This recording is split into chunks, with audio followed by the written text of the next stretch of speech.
జగన్మోహన్ రెడ్డి గారు ఇంకా పోలీసులను బెదిరించడం మానుకోలేదు. ఇప్పటికైనా జాగ్రత్త పడండి, లేదంటే మేము అధికారంలోకి వస్తే మీరు రిటైర్ అయినా సరే, సప్త సముద్రాల అవతల ఉన్నా సరే కాలర్ పట్టుకొని లాక్కొస్తాను.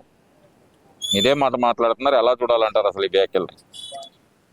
పోలీసులు కానివ్వండి, లేకపోతే ఇంకొక అఫీషియల్స్ ఎవరైతే ఆఫీసర్లు ఉన్నారో వాళ్ళు కానివ్వండి, ఇతర డిపార్ట్మెంట్ వాళ్ళు కానివ్వండి, అందరూ ఉద్యోగాలు ఎవరైతే సంపాదించుకొని ప్రభుత్వ ఉద్యోగాల్లో ఉన్నారో వాళ్ళని వాళ్ళ ఉద్యోగాలు చేసుకునే విధంగా వదిలేయాలి. వాళ్ళ విషయంలో ఎవరు జోక్యం చేసుకున్నా సరే నష్టం జరిగేది ఈ రాజకీయ పార్టీలకే. ఎందుకంటే వాళ్ళని సరిగ్గా కనుక వీళ్ళు మాట్లాడటంలో కానివ్వండి, పట్టించుకోవటంలో కానివ్వండి తేడా వస్తే మాత్రం వాళ్ళు ఎలక్షన్స్లో పనిచేయాల్సింది వాళ్ళే. వాళ్ళతోనే ప్రతి ఒక్కళ్ళకి పని ఉంటుంది. ప్రభుత్వం మంచి పేరు రావాలన్నా, ప్రభుత్వం చెడ్డ పేరు రావాలన్నా వాళ్ళని సరిగా చూసుకుంటే ప్రభుత్వాలన్నీ మంచి పేరు తెచ్చుకుంటాయి. అంతేగాని వాళ్ళని బెదిరించి చేస్తే ఎవరు కూడా ఇంతవరకు పెద్దవాళ్ళు ప్రయత్నాలు చేసినా సరే, ఎన్నిసార్లు ఇదైనా సరే వాళ్ళని అనుకూలంగా వెళితేనే బాగుంటుంది. ఎందుకంటే వాళ్ళు కష్టపడి ఉద్యోగాలు తెచ్చుకున్నారు. వాళ్ళది గ్యారంటీ ఉంది. ఇన్ని సంవత్సరాలని వాళ్ళ పోస్టులు గ్యారంటీ ఉన్నాయి. రాజకీయ పార్టీల వాళ్ళకి గ్యారంటీ ఏముంది? 5 ఏళ్ల తర్వాత ఉంటావో లేదో దిక్కేముంది, ఎవరేముంది. కాబట్టి వాళ్ళని అఫీషియల్స్ అనే వాళ్ళు ఎప్పుడు కూడా ఉపయోగపడేవాళ్ళు. ఇటు ప్రజలకు కానివ్వండి, ఇటు ప్రభుత్వాలకు కానివ్వండి, వాళ్ళు పనిచేస్తుంది. వాళ్ళ భార్య పిల్లల్ని కూడా ఇచ్చేయకుండా వాళ్ళు ఎంతో సమయాన్ని వెచ్చించి వాళ్ళు పనిచేస్తున్నారంటే వాళ్ళని మనం హ్యాట్స్ ఆఫ్ చెప్పాల్సిన పరిస్థితి ఉంది.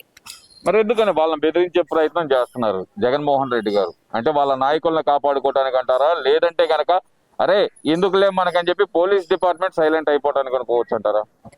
అదేనండి, ఇప్పుడు ఇలా బెదిరిస్తూ ఉంటే కొంచెం ఏమైనా కార్యకర్తల్లో రీఛార్జ్ అయ్యి బాగా మనకి అండగా ఉన్నాళ్ళైనా అనిపించడానికో, లేకపోతే ఏదో వారికి ఏముందో మనసులో. ఎందుకంటే ఇలాంటివి చీప్ ట్రిక్స్ అని ఫాలో చేయకూడదు. చాలా దారుణం అనమాట. ఎందుకంటే అది వేరేలా తీసుకెళ్తుంది మెసేజ్. అది పబ్లిక్లో వెళ్ళేటప్పుడు వేరేలా వెళ్ళిపోతూ ఉంటుంది.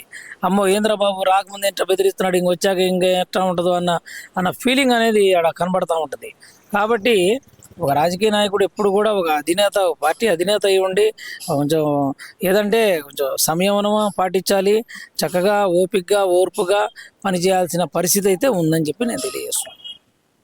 మావిగన్ అనే పేరు వింటే చంద్రబాబు నాయుడు గారికి బీపీ పెరిగి నిద్ర లేపి ఎవరైనా ఆ మాట అంటే గనక చనిపోయే అవకాశం ఉంది అనే మాట జగన్మోహన్ రెడ్డి గారు చెబుతున్నారు. ఎలా చూడాలంటారు అసలు ఈ వ్యాఖ్యలు? ఇది ఒక కామెడీ అండి. ఆ పేరు వినగానే కామెడీగా అనుకుంటారు కానీ, నవ్వుకుంటారు కానీ, దాన్ని విని భయపడే అంత కానివ్వండి, లేకపోతే ఇదంతా కానివ్వండి ఎక్కడా లేదని చెప్పి నేను అనుకుంటున్నాను. అది అంటే ఎందుకంటారు ఆయన పదే మావిగన్ ప్రస్తావన తీసుకురావటం కానీ, లేదంటే దాని గురించి చంద్రబాబు నాయుడు గారిని టార్గెట్ చేయడం కానీ ఎలా చూడాలంటారు? చెప్పాను కదండి, ఇప్పుడు సోషల్ మీడియా కానివ్వండి, లేకపోతే ఇంకోటి కానివ్వండి, వాళ్ళు ఏం చేస్తారంటే మెల్లగా దాన్ని డీవియేషన్ చేస్తూ, సబ్జెక్ట్ని డీవియేషన్ చేస్తూ ఈ కూటమి ప్రభుత్వంలో ఉన్న అన్ని పార్టీలను విడగొట్టాలి, సపరేట్ చేయాలి అనే లక్ష్యమే కనబడుతుంది తప్పితే వేరేదేం కనబడట్లా. మా తండ్రి గారి మరణంపై నాకు ఇంకా అనుమానాలు పోలేదు, చాలా అనుమానాలు ఉన్నాయి అంటున్న జగన్మోహన్ రెడ్డి. మరి ఎలా చూడాలంటారు దీన్ని? ఇవన్నీ ఎప్పుడూ అయిపోయినాయి కదండి. చాలా సంవత్సరాల క్రితం ఇవన్నీ కూడా వాటి గురించి అనుమానించారు, చెప్పారు, ఇవన్నీ చెప్పడం జరిగింది.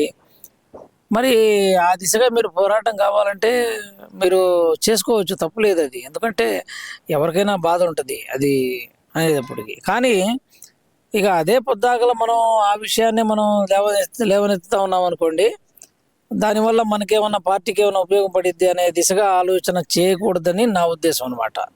అది అంటే ఎందుకంటారు ఆయన ఇప్పుడు అనుమానం వ్యక్తం చేయడానికి గల కారణం ఏంటంటారు? అధికారంలో ఉన్నప్పుడు ఏ రోజు మాట్లాడలేదు, మరి ఈ రోజు అనుమానం వ్యక్తం చేయడానికి గల కారణం ఏమనుకోవచ్చు అంటారు? యాక్చువల్గా అండి, ఇప్పుడు వైఎస్ రాజశేఖర రెడ్డి గారు మంచి లీడర్ అని చెప్పేసి అందరూ కూడా నమ్ముతాం. దానితో పాటు మేము కూడా నమ్ముతాం. ఎందుకంటే రాజశేఖర రెడ్డి గారు చాలా హుందాగా కానివ్వండి చేయటం జరిగింది. అందులో ఇదేమి లేదు, మేలు చేశారు ప్రజలకి. ఆరోగ్యశ్రీ పెడతాం కానీ మంచి మంచి పథకాలు పెట్టారు, మంచి చేశారు. అలాంటి మహోన్నతమైన వ్యక్తి నేను కాదనట్లేదు. కాకపోతే ఆ కాలంలోనే వాళ్ళ స్నేహితుడుగా ఉన్న చంద్రబాబు నాయుడు గారు కూడా ఆ టైంలో ఇద్దరు కూడా కలిసిమెలిసి చక్కగా ఉండేవాళ్ళు. ఒక ఆదర్శంగా, ఫ్రెండ్షిప్ అంటే ఒక ఆదర్శంగా చూపించడం జరిగింది. తర్వాత వీళ్ళ తరం వచ్చేప్పటికి, వాళ్ళ పిల్లల తరం వచ్చేప్పటికి ఏదో ఒక ఇదిలాగా అంటే వాళ్ళ నాన్నగారికి ఉన్న ఫేమ్ని తీసి ఒక పార్టీ పెట్టేసి అంతవరకు బాగానే ఉంది. కానీ మీ యొక్క అంటే నా ఉద్దేశం ప్రకారం అంటే కొంచెం వయసు పోయి కొంచెం పెరిగి వయసు కొంచెం అనుభవం వచ్చి అది వేరుగా ఉంటుంది కదా నా ఉద్దేశం ప్రకారం. అందుకనే మన తెలుగు ప్రజలు కూడా వయస్సు అనేది ప్రయారిటీ ఇచ్చి చంద్రబాబు నాయుడుకి మళ్ళీ అవకాశం ఇవ్వటం జరిగింది. లేదులే ఇక్కడ ఆర్థిక పరంగా వనరులు లేవు, బాగా కష్టాలు ఉన్నాయనే ఆలోచన చేసి 2019లో యువకుడు ఉత్సాహవంతుడు ఒక్కసారి అవకాశం ఇవ్వమంటున్నారని ఇవ్వటం జరిగింది జగన్మోహన్ రెడ్డి గారికి. వారు కూడా ఏమీ చేయలేకపోయారంటే సీనియారిటీ ఇక్కడ ఉపయోగపడిద్దని మళ్ళా కూటమి సర్కార్కి అవకాశం ఇచ్చారు. కాబట్టి అంటే ముందు ఈ యొక్క ఏదైతే సీనియారిటీ ఉందో ఆ సీనియారిటీని ఎంతో ఇదిగా ముందుకు తీసుకుపోతారనే ఉద్దేశంతో అవకాశం ఇచ్చారు. ఇప్పుడు వీరు పొద్దాకల ఈ ప్రస్తావన తీసుకొచ్చి ఈ కూటమి సర్కార్ని విడగొట్టే దిశగా ఆలోచన చేస్తూ ఉన్నారని నేను అనుకుంటున్నాను. అలా కనబడుతుంది. ఎందుకంటే సోషల్ మీడియా కానివ్వండి, లేకపోతే ఇంకోటి కానివ్వండి, వాళ్ళు చేసే ప్రచారాలు కానివ్వండి, ఎంతసేపటికి వీళ్ళు జనసేన కట్ అయితే బాగుంటుంది, జనసేన కట్ అయితే మన వైఎస్ఆర్సీపీ మంది కలిసి వచ్చినా వెంట్రుకు పేకలేరు అన్న వ్యక్తి ఈ రోజు కట్ చేయాలి, జనసేన కూటమి నుంచి బయటకు తీసుకురావాలనే ప్రయత్నం ఎందుకు చేస్తున్నాడు అనుకోవాలంటారు? అదేనండి చెప్పేది. ఏంటంటే పోయినసారి అలాగే ఉన్నారు ఆయన. ఇట్లా నేను ఒక్కడినే నా ఫోటో తీసుకుని గెలవండి, నా ఫోటోని తీసుకుని పంపించి చూపించి గెలవండి అని చెప్పి ఎమ్మెల్యేలకు పంపించడం జరిగింది. ఏమైంది? 11 సీట్లకు పరిమితం అయ్యారు. అంటే ప్రజలందరూ కూడా గమనిస్తున్నారు. ఎవరైతే ఇట్లాగా నా ఒక్క ఫోటోతో గెలవండి అనే మాట అది అవాస్తవం పూర్తిగా. ఎందుకంటే ఏ ఏరియాకి ఆ ఏరియా ఒక లీడర్లు ఉంటారు, స్థానిక లీడర్లు ఉంటారు. ఏ ఏరియాకి ఆ ఏరియా ఆ లీడర్ని బట్టి పార్టీకి వేయటం ఆ యొక్క ప్రభావం కూడా ఉంటుంది. పార్టీకి ఓట్లు రావటం ఆ ప్రభావం కూడా ఉంటుంది. కాబట్టి ఆ స్థానిక లీడర్లు అందరూ కాదు నేనే అనే మాట రాకూడదు అనమాట. నేనే అనుకోవటం వల్లే పోయినసారి ఇబ్బంది పడిన పరిస్థితి మనం చూసాము. అలాగే ఆ యొక్క పోయినసారి అయితే పాస్బుక్ల మీద కూడా ఫోటోలు వేసుకున్న పరిస్థితి మనం చూసాము.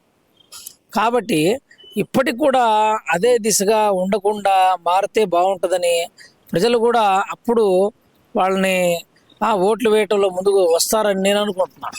అలా కాకుండా మా ధోరణి ఉండదు, మేము ఇలాగే ఉంటామంటే ఇక వాళ్ళ ఇష్టం అనమాట. దానికి ఎవరు ఏం చేయలేరు. ఈ వీడియో నచ్చితే లైక్ చేయండి. అలాగే మా ఛానల్ ని ఫస్ట్ టైం కనుక చూస్తున్నట్టయితే ఇప్పుడే సబ్స్క్రైబ్ చేసుకుని పక్కనే ఉన్న గంట సింబల్ ని యాక్టివేట్ చేసుకోండి. అప్పుడే మేము పెట్టే ప్రతి వీడియో మీకు నోటిఫికేషన్ గా వస్తుంది. అలాగే ఈ వీడియో పూర్తిగా చూసినందుకు ధన్యవాదాలు.